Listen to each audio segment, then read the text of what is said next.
Hey, good afternoon. It's Thursday, April 17th. Welcome to Everyday Talk 24/7. This is Holy Thursday.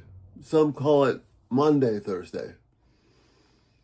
It's so much in this day. I'm going to do actually three short videos today. This is the first one, and this one is on betrayal. Later on this evening, I'll do one on the New Covenant, the Passover, the Lord's Supper. And then actually late this evening, if you want to watch it, you can. It'll be up the next day. But late this evening, we'll be talking about hell on earth, where Jesus, to save us, is separated from his Father and endures the wrath of God.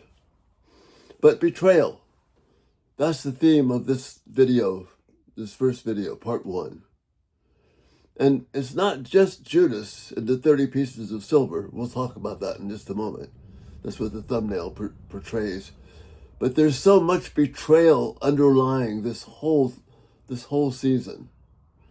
The very people that Jesus came to save, Israel, betrayed him, turned away from him.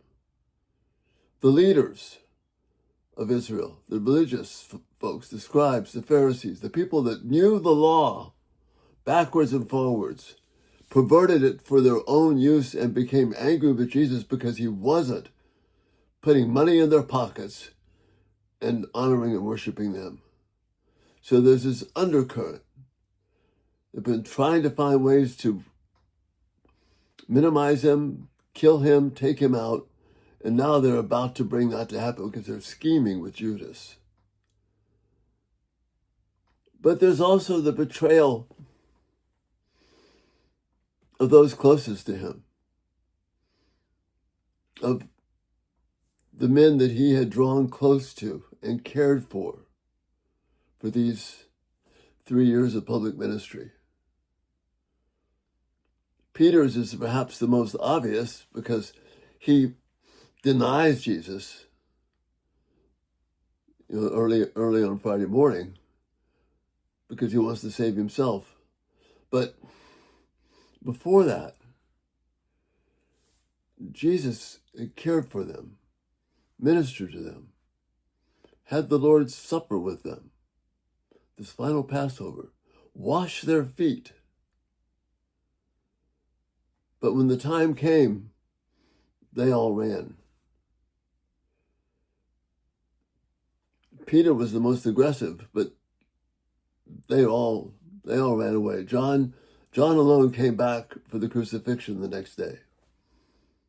But those he had cared for, you might call it a passive betrayal.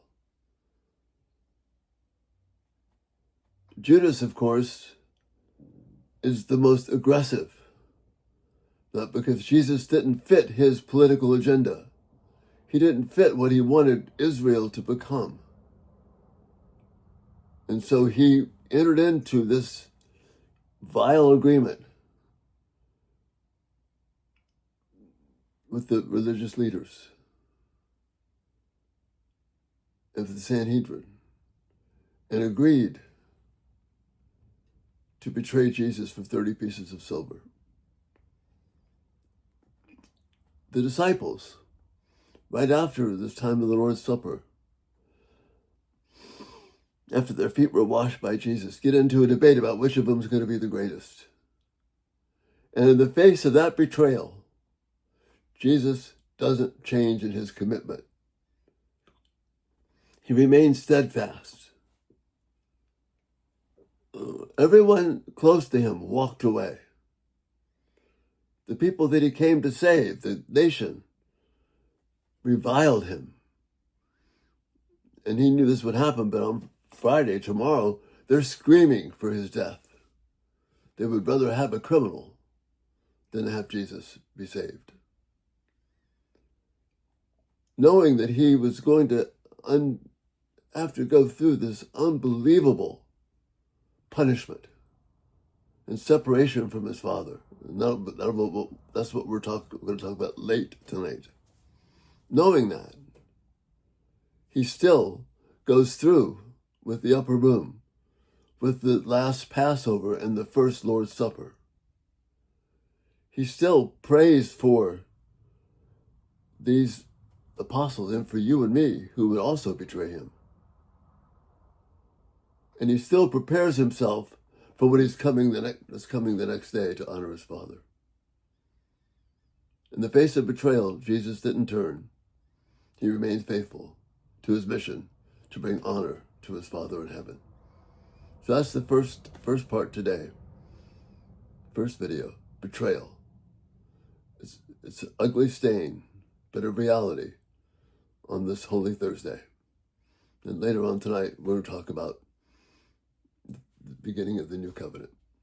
You have a great day, a great time of reflection, and be blown away by the grace of God. And we'll see you later on this evening. Bye-bye.